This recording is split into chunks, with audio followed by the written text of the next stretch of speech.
Hi everyone, it's your girl Bebe Clement, the author of How to Go from Employee to Entrepreneur and the host of your weekly business show, Bebe Means Business, the show where we discuss everything you ever wanted to know about business but you were afraid to ask.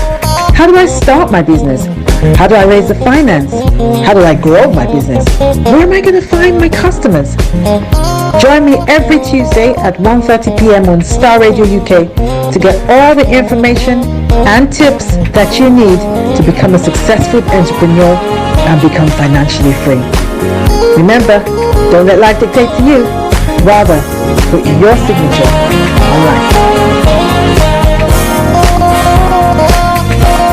Get ready for this.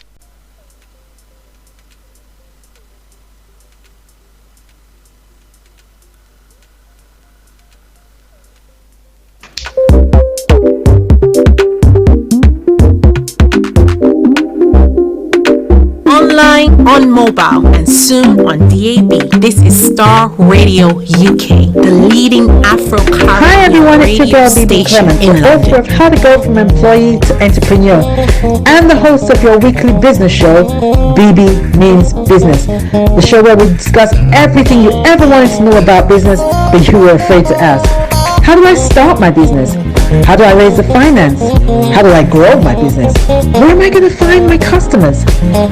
Join me every Tuesday at 1:30 p.m. on Star Radio UK to get all the information and tips that you need to become a successful entrepreneur and become financially free. Remember, don't let life dictate to you. Rather, put your signature on life. Get ready for this. Good afternoon, ladies and gentlemen, and welcome once again to the Bebe Means Business Show. As you know, this is a show where you come, where you get all your advice, your tips, your information, your knowledge about anything and everything to do with business and entrepreneurship, with the hope of helping you and your business grow so that you can become financially free. For those of you who are joining for the first time, I'm your girl, your host, Bebe Clement, and alongside my husband, I run a group of small companies in London, UK. Okay, so just a couple of things to say before we get on with the show today. First of all, I've been away for a couple of weeks, so we've had a couple of repeat shows. Thank you for all of you who tuned in to those repeat shows. Thank you so much. And also to say thank you to everybody who came along to the Black Business Entrepreneurs Conference that was held a couple of weeks ago in London. Now, that was a really, really good event. And a lot of you came to hear me speak. And I spoke on the mindset of the new entrepreneur, the mindset of the new entrepreneur. I will be playing you a clip from that during the break.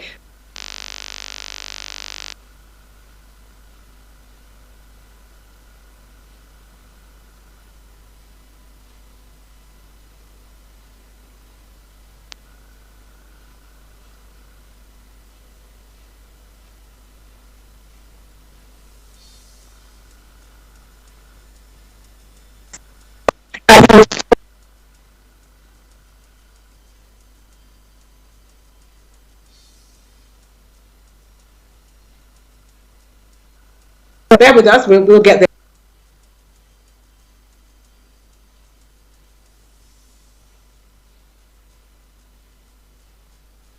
Who came along to that, and it was such a great event, and I know they'll be putting it on again next year. Now, today, if you sell products, whatever that product may be, it might be shea butter, it might be makeup, it might be bags, it might be shoes, whatever it is that you sell, here's a question for you. Particularly if you're a Black business owner, here is a question for you. Are you stuck in embeddedness?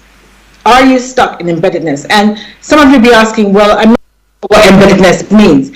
Embeddedness is where you are dependent upon your own people group for patronage of your product.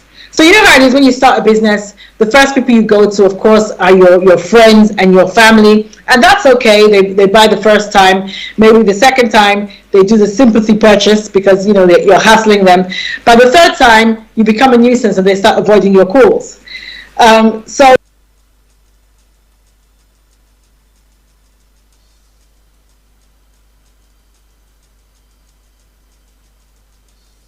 he says, okay, Alan,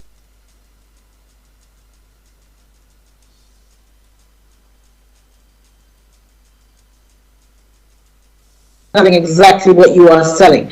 So now you're out of options. And the business that you thought was going to make you a millionaire, was going to make you financially free, becomes reduced to a side hustle or at worst, a hobby. Now, the reason why that happens, as far as I'm concerned, is one, we are thinking too small. We have got to get outside of our own people group. You've got to get out of embeddedness. So you've got to think bigger. You've got to dream bigger. It's important that you upscale. I mean, wouldn't you like to see your products in high street stores?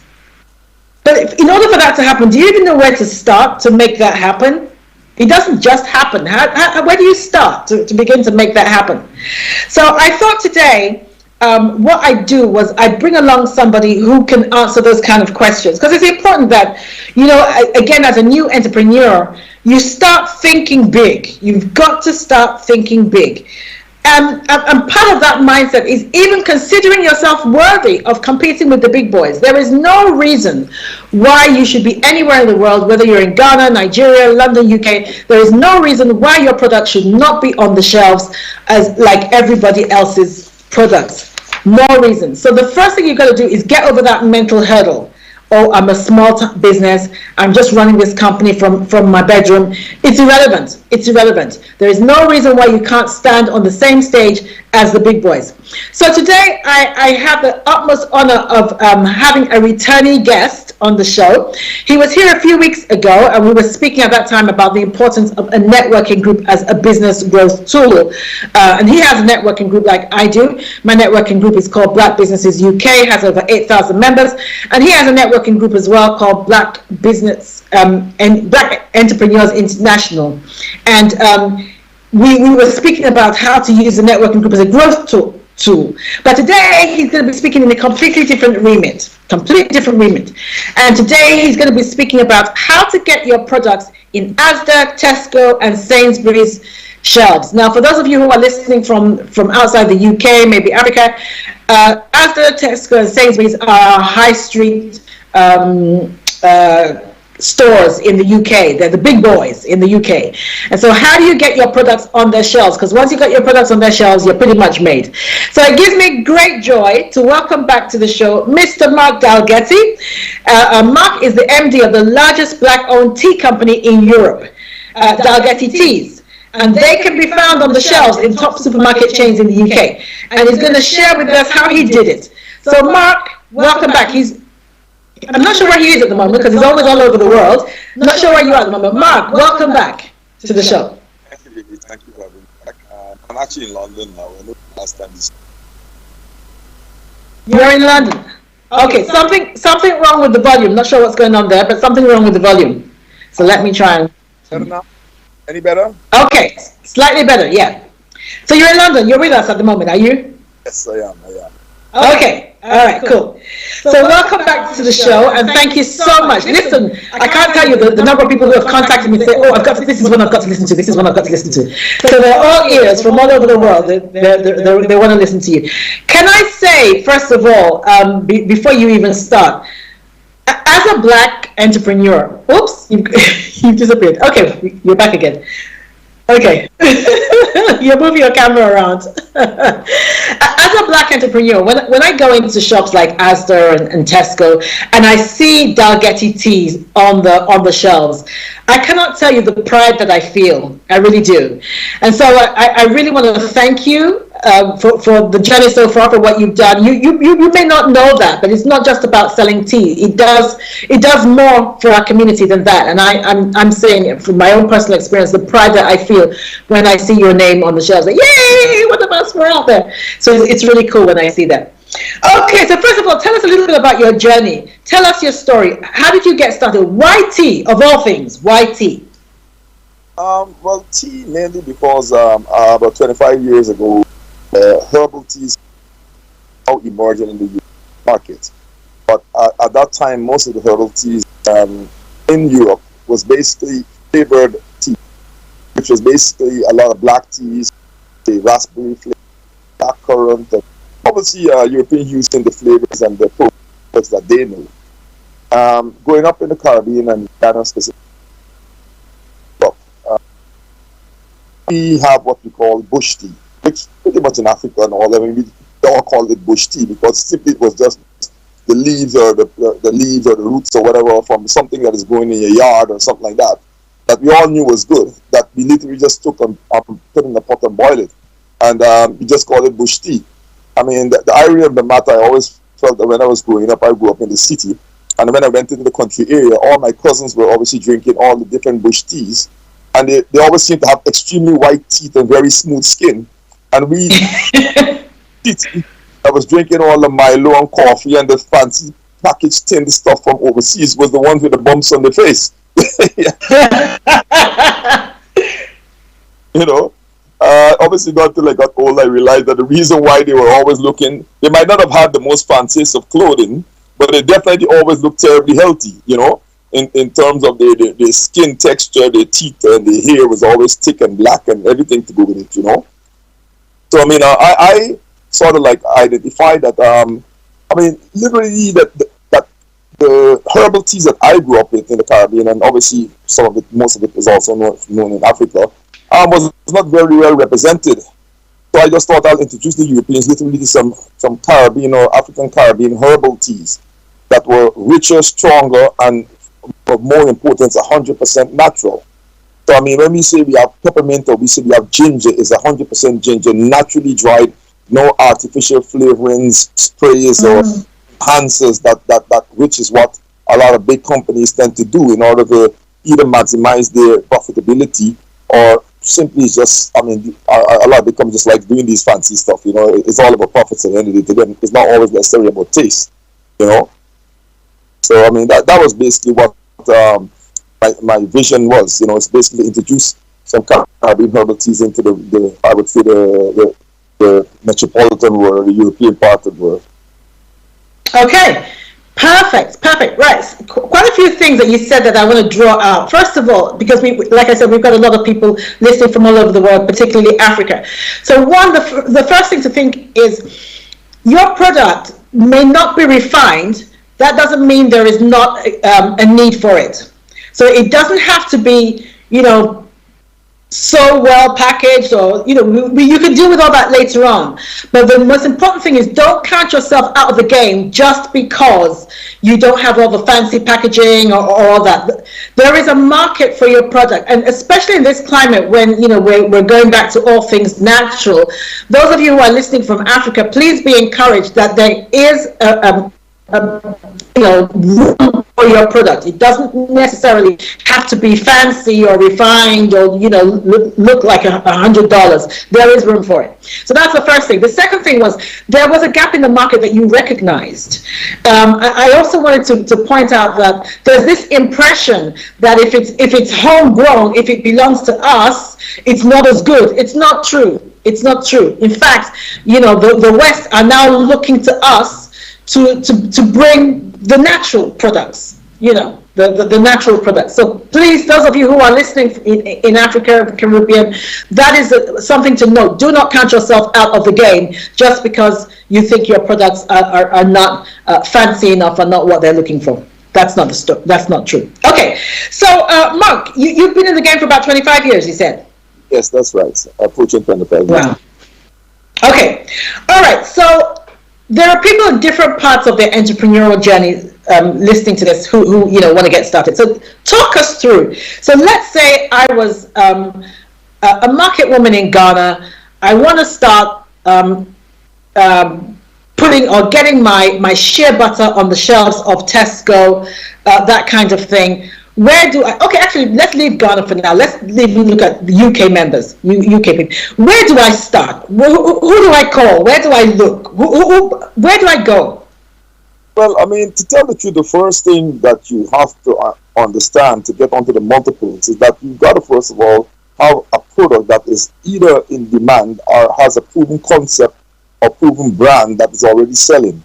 It's really that they would automatically take on something that is just suddenly arrived. I mean, even if you do very well in Nigeria or Ghana, that's still a good advantage, because what you'll do is the provenance to show that, by the way, guys, you got a large Nigeria or Ghanaian consumer footfall coming through your stores. And we are the number one shea butter manufacturers in Ghana or in Nigeria, right? And we feel that, I mean, with these 100,000 footfall that you have that with Nigerian origin people, they would always prefer to buy my particular product, you know? So it doesn't mean to say that, I mean, but if you just arrive just like that, I always say to people, like in our case, I mean, we spent at least 3 years, I mean, as I said 20 odd years ago, spending a lot of time really building the brand in the independent market, which is a normal independent ethnic grocery shop where I knew a lot of African and Caribbean people or people from the migrant population in the UK were shopping. So by the time I actually approached the buyer, I mean, I actually had a track record and they also knew the product. Yeah, I mean, at least I was able to convince some of the managers and say, because you got to remember that the big supermarkets, they are also looking at what the small shops are selling because they are looking for good products to sell. So they actually have people that go out and walk into all those little newsagents and halal grocery shops all over, trying to pinpoint what and picking up a lot of marketing intel. What is the trend? Who's buying what? Why they're buying this? Why is this brand being sold? I mean, and they take that now and then. By the time you approach them, they kind of like would know, oh, this one is one of them that we know it looks as though it's all over. You know, so we pretty much use that. First of all, it also helps you to understand because you don't want to enter the supermarket and then suddenly realize that, I mean, the color of your box is wrong or you shouldn't have packaged it this way or something like that. But when you practice on the independent, you could make all the corrections so that by the time you actually approach the multiple supermarkets, everything is kind of like in place. You have a barcode. The barcode is the correct format. It's in the right position. Sometimes I mean, you have things like on the packaging. If you have a box, you know, the barcode, the best before date, the ingredients should be on the same panel. And these are things that you kind of like learn when you're practicing on the independents. But the independents wouldn't be too bothered with that. So, I mean, years ago, a lot of independents didn't even have barcode machines, you know. So, I mean, my first packaging never had a barcode machine, you know, until afterwards I realized, okay, as I started, you know, moving up in life, I should say, I became into supermarkets, small supermarkets, but they had a barcode machine. So by the time I actually approached the big supermarkets, all my packaging had barcode machines. But it's just little things like that, you know, that you should. Now that is interesting. That is interesting. It really is. So guys, I hope you're listening to this. So you don't just get up and try and sell your products to the big boys. There are certain things that you need to do to get your house in order, so to speak. So I kind of like the idea of practicing on smaller retailers, the more ethnic retailers. Now that yeah, I can see the logic in that. So guys, the first part of, and there, like Marcus said, there is your learning curve. That's your school, so to speak, and to get your products in order. So, like he said, the barcode. Now, I probably wouldn't have thought about that. I don't think about that in terms of the product that I sell, which is books and stuff like that. So yes, I have to have an ISBN number and I have to have a barcode, but I wouldn't have necessarily thought about that in relation to a product. So these are the kind of things that you need to be taking on board, guys. Your packaging, the coloring, barcodes, those kinds of things, and getting feedback. Use it as your market research. Get feedback from your retail outlets as regards to the kind of comments that customers are making about the products. Whether they're buying it or not, those that are buying it, why are they buying it? Those that are walking by and buying somebody else's product when it's the same as yours, why are they walking past your product? And then, adjust accordingly, so that by the time you approach the big boys, you pretty much ironed out the kinks.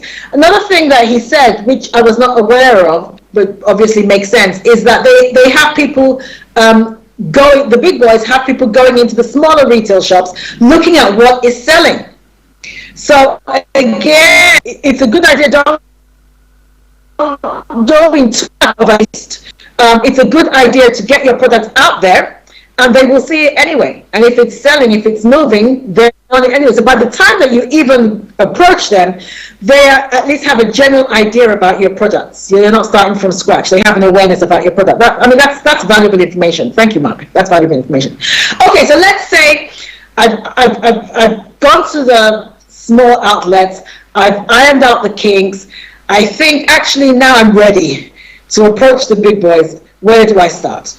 Right. Okay. There's another level now. Not once you've not perfected what you think you have a product it's selling in the small shops.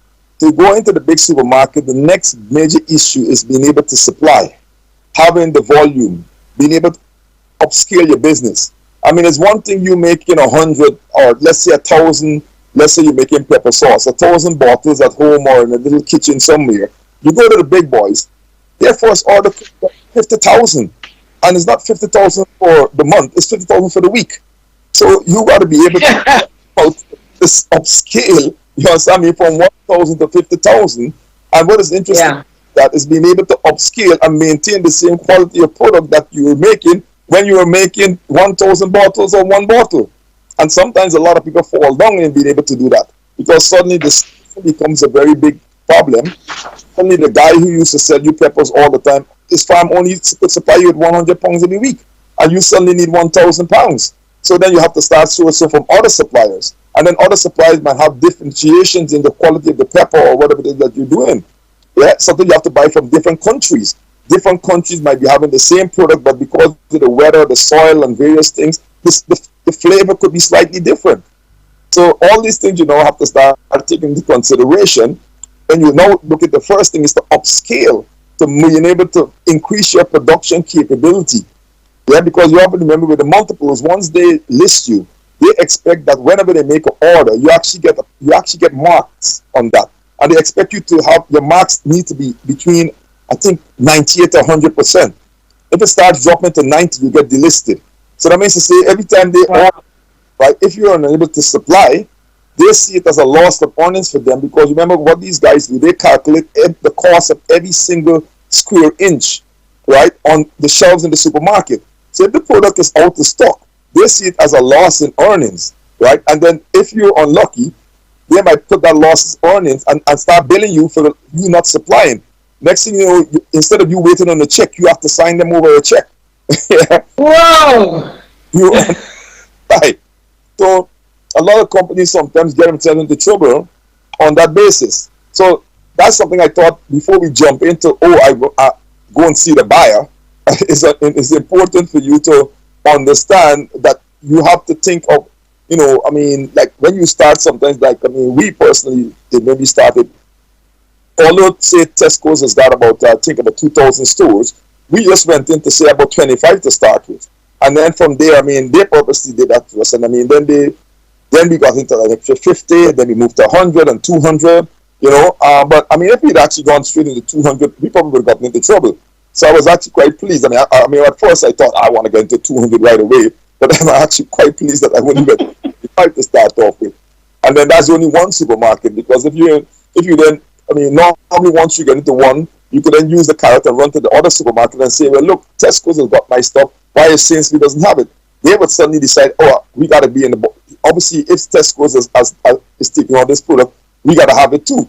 So suddenly you could then move easily from that, even if you were in 25, right, or 50. If all three big supermarkets stay open in 50, that's 150 stores. And remember that these guys have got something like 100,000 people walking through the stores every week. So you take 10% of that, right, of that 100,000. If 10% buys your product every week, that's right away 10,000 units. You multiply that by 30,000 units. It might be less than that. Mind-boggling, yeah. So you have to understand your scalability, in terms of being able to supply. Now, moving. Sorry, go on. I was going to go to the next part because you asked me about how you get in there.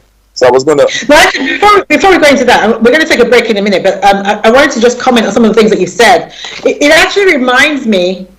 It reminds me about a little while ago. I did a series called Faith and Finance, and one of the things that I was discussing was the story of when Peter lent Jesus his boat, and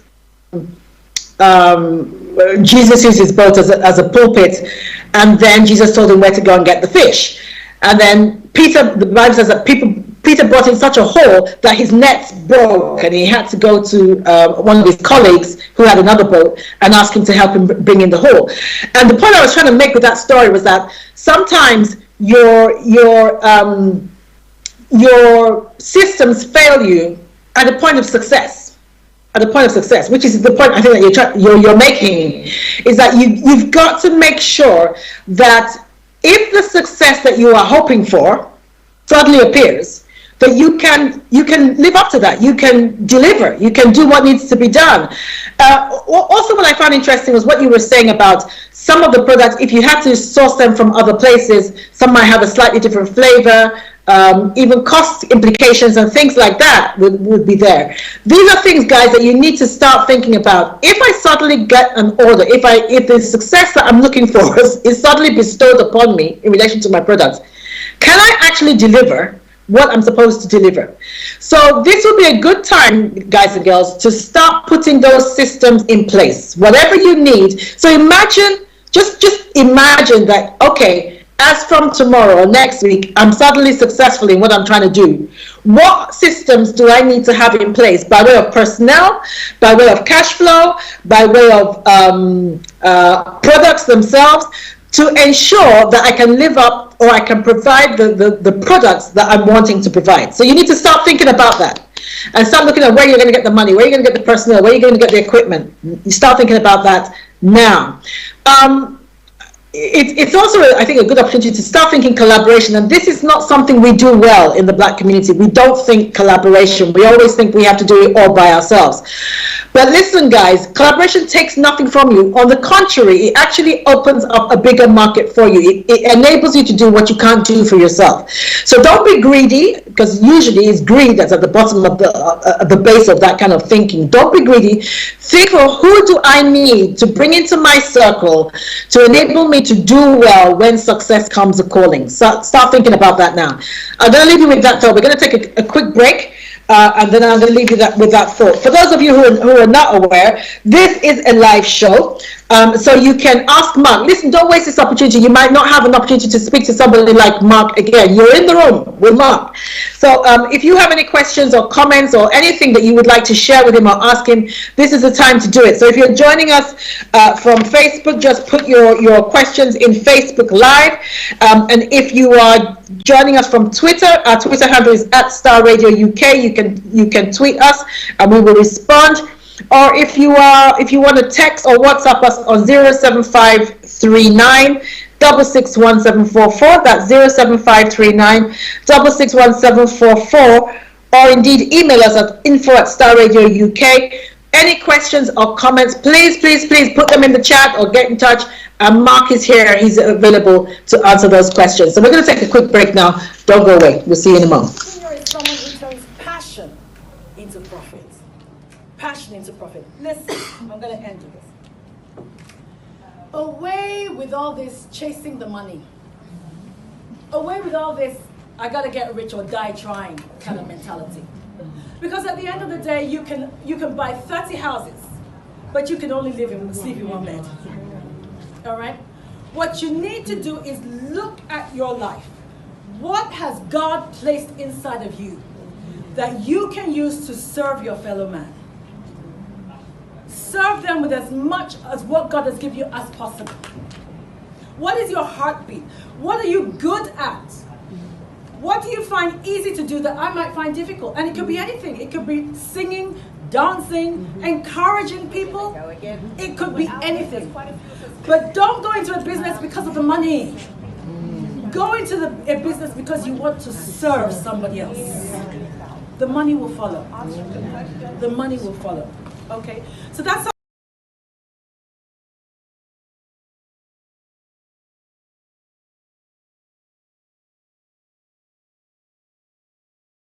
Means Business, the show where we discuss everything you ever wanted to know about business but you were afraid to ask. How do I start my business? How do I raise the finance? How do I grow my business? Where am I going to find my customers? Join me every Tuesday at 1:30 p.m. on Star Radio UK to get all the information and tips that you need to become a successful entrepreneur and become financially free. Remember, don't let life dictate to you. Rather, put your signature online. Get ready for this. Okay guys, welcome back to the Bebe Means Business Show. I'm your host, Bebe Clement, and today I have joining me Mark Dalgety. Mark Dalgety is the MD of Dalgety Teas. He is the largest black-owned tea company in Europe, and we have the honor and the pleasure of having him on the show today, and he's talking to us about how to get your products in Asda, Tesco and Sainsbury's shelves. And for those of you who are joining us from Africa or other parts of the world, Tesco, Asda and Sainsbury's are our top supermarkets in the UK. So he's just before the break, he was talking us through the procedure, and he was talking about getting your house in order, making sure you are able to deliver. Now, Mark, you said something just before we took a break that I found interesting. You were saying that if you are not able to deliver, you kind of get blacklisted, and you might find yourself having to write them a check rather than write you a check. Talk a little bit more about that, because that's important to know. Well, because what happens, as I said, they have allocated a space for you to supply, and basically what happens is that they expect 100% delivery on any order they make 100% of the time. Every time you are unable to deliver, right, or you're short, you lose a point, right? And there's a range of where they would consider that they have as a target that any supplier should be able to do.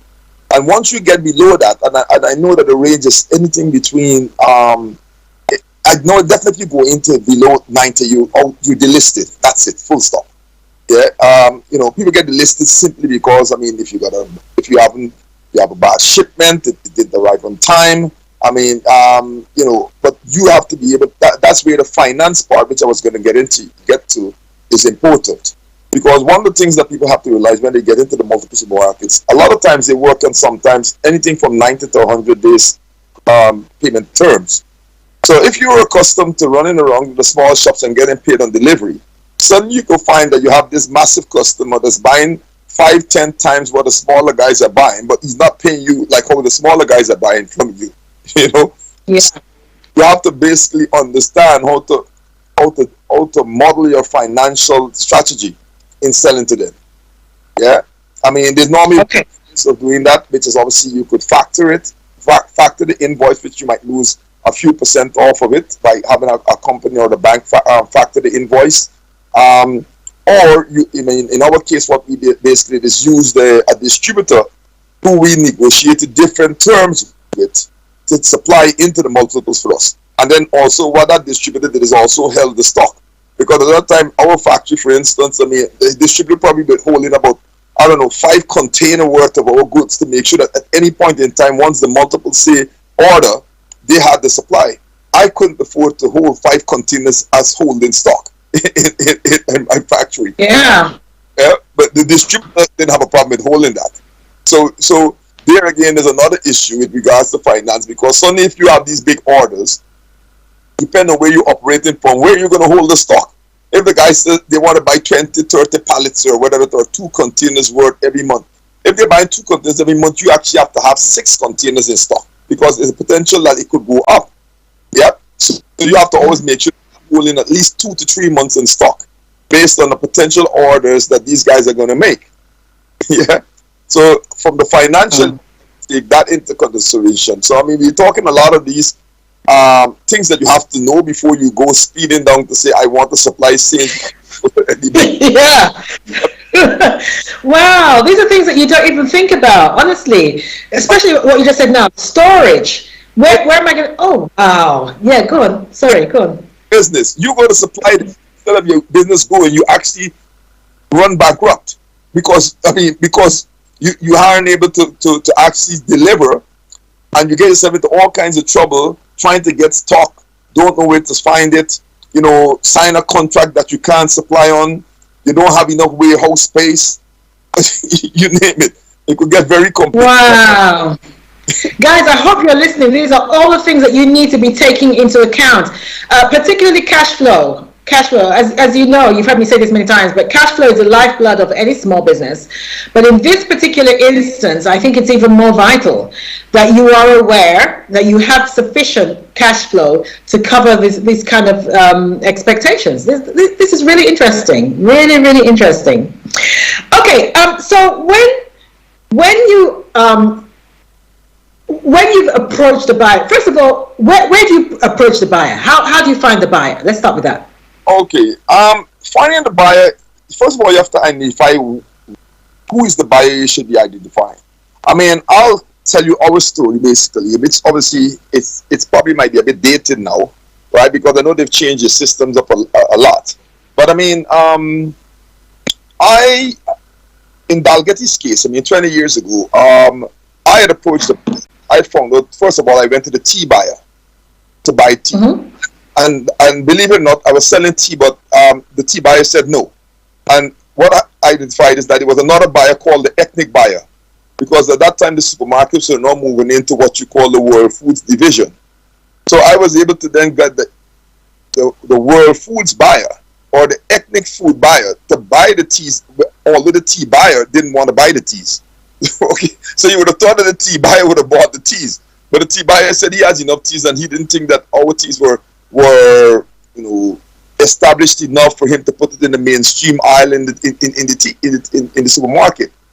But then I didn't give up from there, because then I began to realize with the multiples they have: tea buyer, there's hot beverage buyer, coffee buyer, Milo buyer, you name it. I mean, all kinds of buyers specific to various, cold drinks buyer, ambient buyer, yeah, and each one of them have certain product lines, because you remember that these guys could easily have about, 50, 60,000 product lines in this supermarket. So it's not one guy or for even a whole section, and then they still have divisions there, I mean, they may be the ultimate buyer, I mean, for a particular area, like the southeast or the north, Okay. Okay. You have to start by identifying why you want to target. Okay. Now that again is important, because I would probably just have thought, okay, let's say you're a shea butter cosmetics buyer or something like that, and if they said no, that would have been the end for me. So it's interesting that you said that. It's very important. So guys, again, I hope you're listening, that it's not just one buyer. If one buyer says no, that doesn't mean that's the only person that is in a position to buy from you. Yeah, okay, all right, that's cool. Shea butter, although it's something that is a cosmetic, you remember that shea butter, okay, now it's slowly getting into the mainstream part of the market, but there's more Africans and Caribbean people that use shea butter. So you might suddenly find you selling shea butter and you get it into the world food section where all the ethnic foods are being sold, because that's where people who use that particular product, right, actually shop. You see? So that's a good example, because as you said, shea butter would normally you would expect to go straight into cosmetics. Like tea should have been in that section. Yep. And I mean, luckily for us, I mean, sometimes when you go into that section, it's quite good also, because then you're not automatically competing against the very, very big competitors. Yeah. Because if I went straight into the tea section, I might not have even survived, because I would be coming direct into competition with Twinings and PG Tips, who's spending millions of dollars on BBC One and BBC Two advertising their products. Yeah.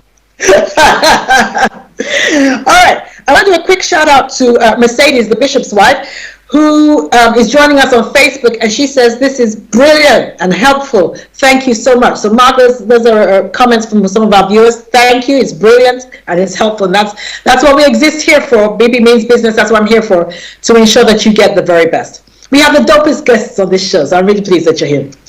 Okay, so let's talk a little bit about, let's say the buyer has said, oh yes, Bibi, we like your shea butter. I'm using shea butter as an example. So all you shea butter sellers in Africa, hi. So let's say, okay, we like your shea butter. What then happens? Do I have to go and pitch in person, or how does it work? Well, these modern days now, what tends to happen is that it's more difficult to actually get listed, because a lot of times most of the supermarkets tend to ask you to fill a form out on a portal, right?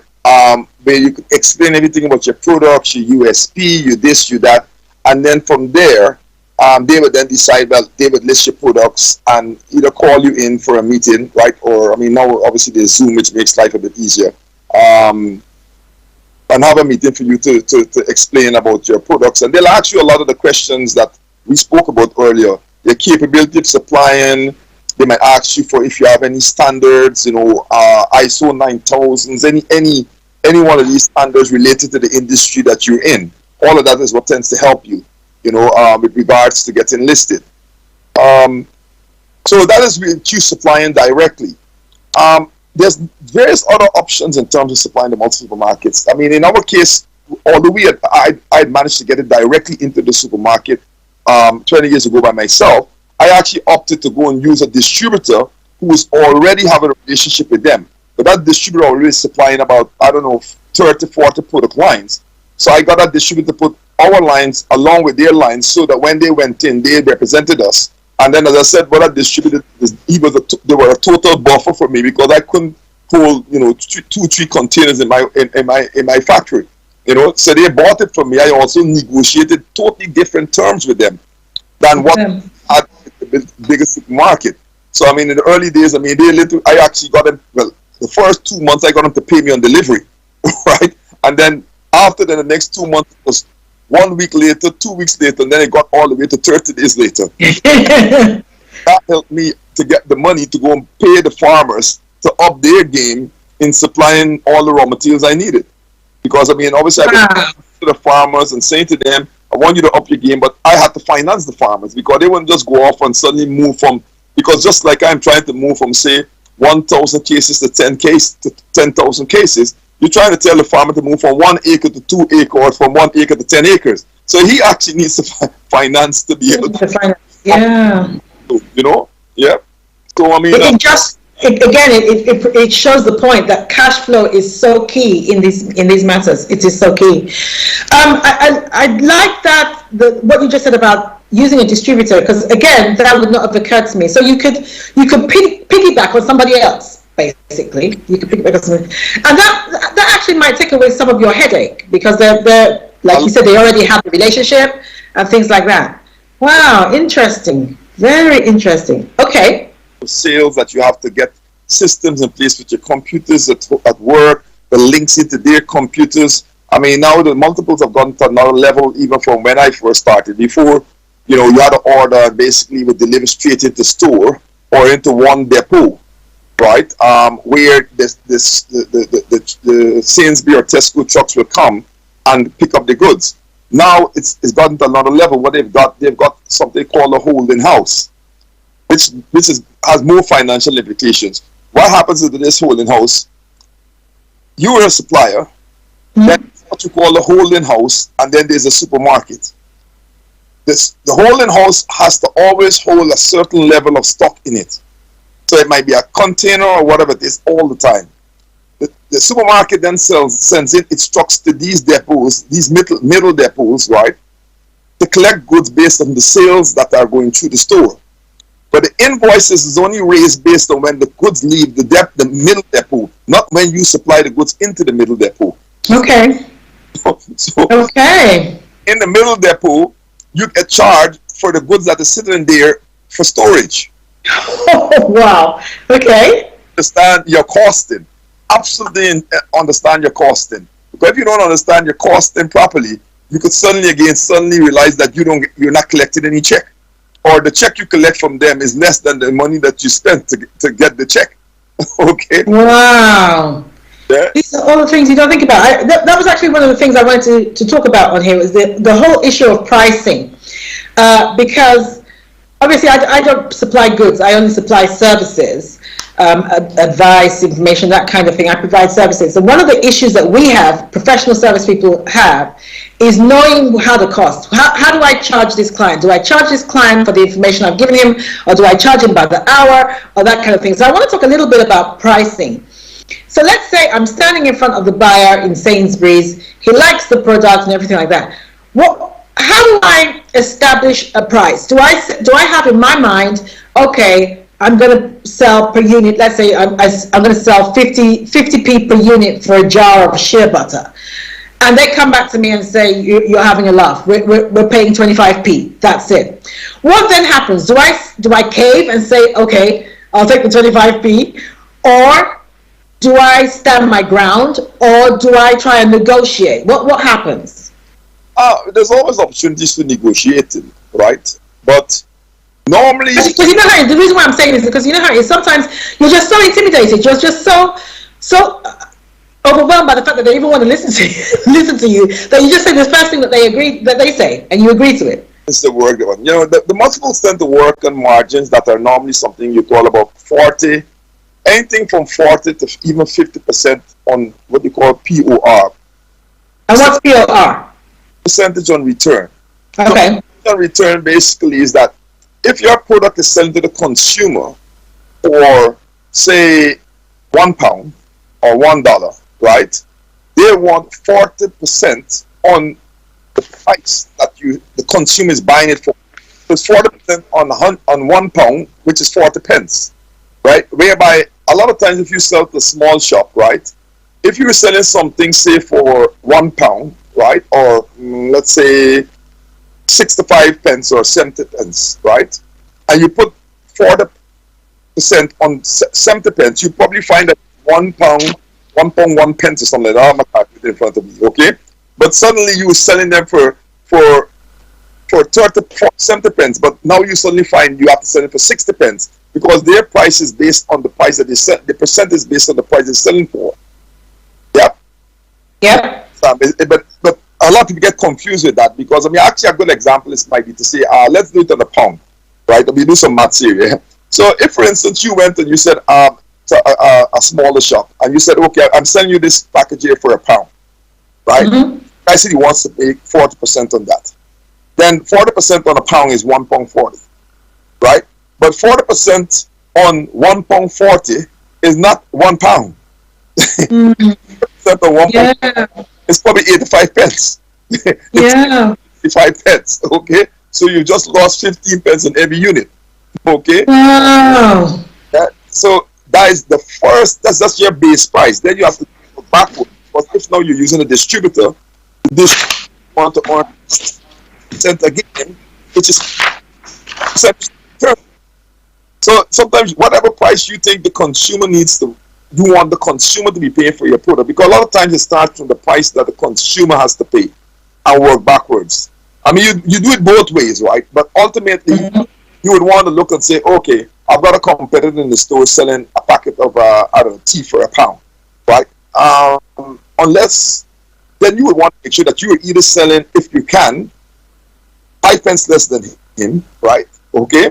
In order to compete with him. Or at least at the same price that he's selling for, unless you've got a product that's so good and you've justified to the buyer that this stuff is got such a great USP and demand is so high, I could sell my tea for £2.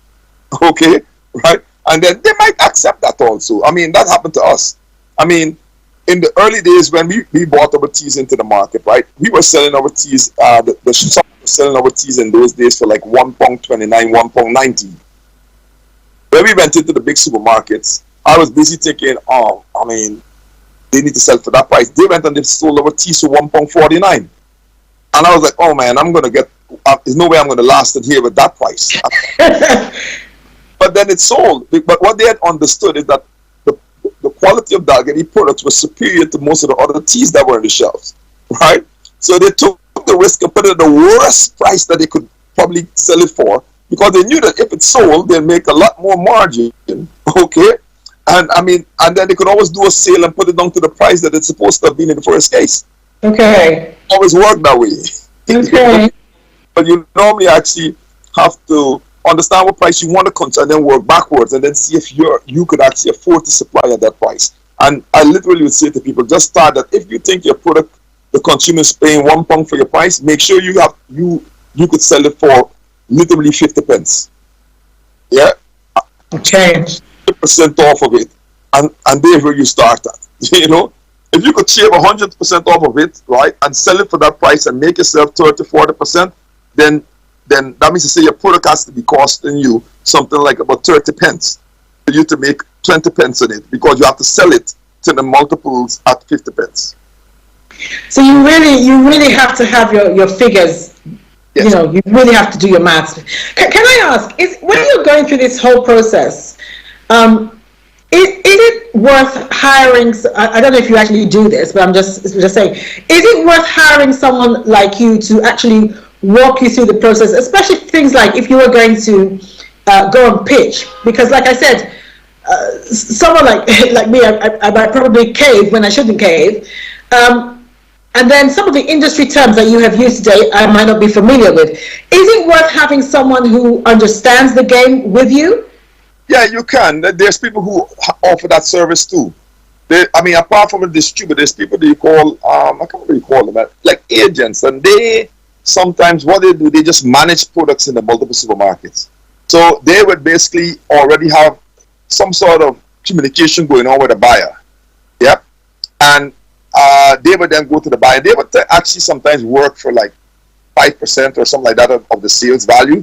But then all they do is speak to the buyer for you. You still have to go and do your own warehousing and all that sort of stuff. But they understand the language, the SKUs and the this and the that, and it's a total different language goes on there. So that's always another option actually in terms of, if you're not confident, is finding one of those agents that would present your products to the multiples, they sit down and understand what's a good USP for your products and go and present it to the multiples. But then you obviously pay them a much smaller percentage. It's not a bad option also, to tell the truth. There's various options. It really depends on I don't know what you want to do sometimes, I think, Yeah. or what you're comfortable with. Because I think that's worth doing. If it's possible, I think that's worth doing. So you don't want to agree to something you can't do, and which brings me on to the whole issue of the legalese side of it, the legal side of stuff. Of course, that's an area of interest to me, and the whole issue of signing contracts out of panic or out of pressure or just out of relief that someone's even offering you a contract. I cannot overemphasize this. Do not sign anything that you have not had a solicitor have a look at for you. Again, it sounds like common sense, but you'd be amazed at the number of our people that do. Well, what's your experience with the legal side of stuff? Well, on delivery, contracts is important. And it's absolutely true what you said. I remember, on one of my journeys about 10 years ago, sometimes I meet various people in my life, and depending on the challenge I have, I use consultants to help me. Okay, and I remember I met this guy from I think it was one of those big consultants, Addison Young. I used to meet him every Sunday and just sit down and just talk things I'm trying to do, and then he would just say why, what, where, when. And one of the things I came away from him, I can't remember his name, but sometimes you meet people and then there's something they said that you always remember what they said. He said, Mark, you could talk as much as you want, just don't go signing anything just like that. Okay. Yeah. Yeah. Okay. Yeah. But I understand why people do. It's sad, but I understand why people do, because they just say, wow, they're offering me, if I don't take it now, maybe they'll withdraw it, blah, blah, blah, that kind of thing. Can I ask you something, Mark? Obviously, because of the climate, the economic climate in which we're in, supposing something happens that perhaps affects your ability to supply, let's say you were sourcing your raw product from maybe Ukraine and there's a war on and things like that, and the cost of supply goes up. Who bears that cost? Is it you, or is it the supermarkets, or is it shared? You bear all the forces. The supermarket is only interested in sell products. You can't sell the product, you get delisted. They're not interested in any war. Their business is to supply to the consumer. Your business is supply to them. It's for you to find out why that a war was coming and make adjustments, or find another. Okay. You go and close right. Them to get your supply. They're not interested in none of that.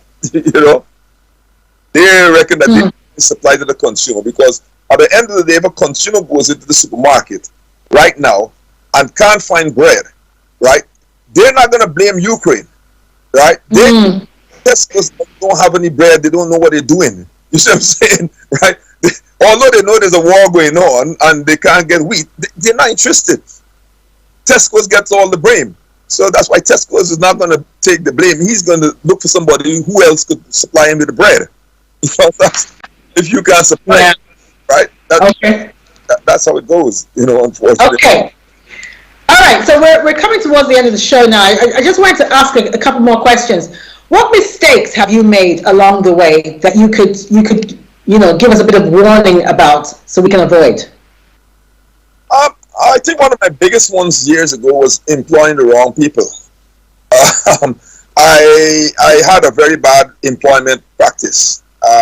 Just employing anybody. Once somebody told me what they said they could do, I always just believed them. Actually, and then they came, and it came to a total crashing down the hill many years ago. It was in the credit crunch time. I didn't realize that I was that bad actually, but I was trying to avoid the credit crunch and set up a factory in Jamaica. So I'd worked out that, when, in 2009, when they had a big credit crunch, businesses were falling through the roof like nobody's business. I worked out that what I need to do is reduce my cost of manufacturing. So I actually approached Jamaican government. I didn't really know Jamaican very well, but what we call the Jamaica Trade Invest was very, very good. Perfect country to invest in. They guided me through setting up a whole 5,000 square foot factory. Literally single-handedly, I was walking around Jamaica with a paper in my hands and like a donkey with blinkers and everything they told me. And I set up the factory to perfection and employed the first 10 Jamaicans that rapped on the door. And very good. And broke up all the machinery. Okay? So I ended up with 2 factories where the one in Jamaica was making bad stuff that was selling to the expensive factory in England. So I was really on the brink of collapse, basically. And eventually I just closed the factory down in Jamaica. So, obviously I was there back in London, like, as I said, a wet dog walking around, all grumpy for a few months. And I'm pretty much almost annoyed with every Jamaican that I met because I factory. Until one day I got up and I thought to myself, by the way, who employed the folks? It's you who employ the folks. Stop blaming people. You blame yourself. Because if I employ the right people, which I know Jamaica has very, very good working people, right? I would have had a perfect factory running. But I'm the one that went and employed the wrong people. So luckily the University of Greenwich had a day course on how to employ people, and I went there and sat down, and then it explained to me about if you want to employ somebody, first of all, you identify the job that you want the person to do, and literally list down everything that you want in that person. So if, for instance, I give you a good example. If you have a small little takeaway restaurant, and you want to have somebody just in the front to take the orders, right? You literally write down that, okay, I want a girl or a boy that is, 25, 30 years old, that is agile, that combs their hair with white teeth, with a good smile, that is punctual and says good morning to everyone that comes in there, right? Because, if you don't actually do that, right, you'll end up with what you see in some takeaways in London, right? The guy, you employ somebody that lives next door to the takeaway because you think they'll be punctual, and the guy that lives 25 miles from there reached to work for the guy that lives next door. Yeah. Yeah. You have somebody that comes in that is more annoyed that a patron has come to buy some rice and peas than good morning, right? So, that one there, once I did that, I was able to then, revamp my whole company, start employing the right people, understand what I needed to look for, and I think that day was a serious, a learning point for me, because as I said, BB what used to happen to me, like I would be the electrician, and I'll see you, BB, and said, oh, by the way, do you know an electrician? And you said, oh, you know what? My husband's uncle, grandfather's son, or whatever it is. and the reason you said the guy's electrician because one day your lights went out and the guy came and changed your bulb, right? But because you the light bulb, the guy is the greatest thing since sliced bread. You recommend because I think BB is such a great person. I employ the guy electrician. Poor guy doesn't know anything, but all he knows is change the light bulb. And I'm an electrician. Yeah, that happens a lot actually. Yeah. Yeah. I think one of the greatest points to draw out from that is, one, when you fail, take responsibility for your failure. It's not final and it's not fatal. In fact, eventual success is just a series of failures. You get up, you dust yourself off, you check and find out what failed in the process.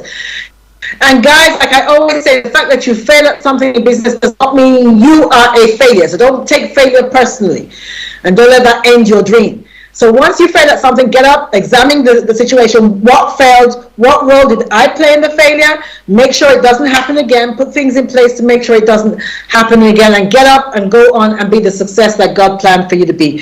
Mark, I cannot tell you how happy I am that you came on the show today.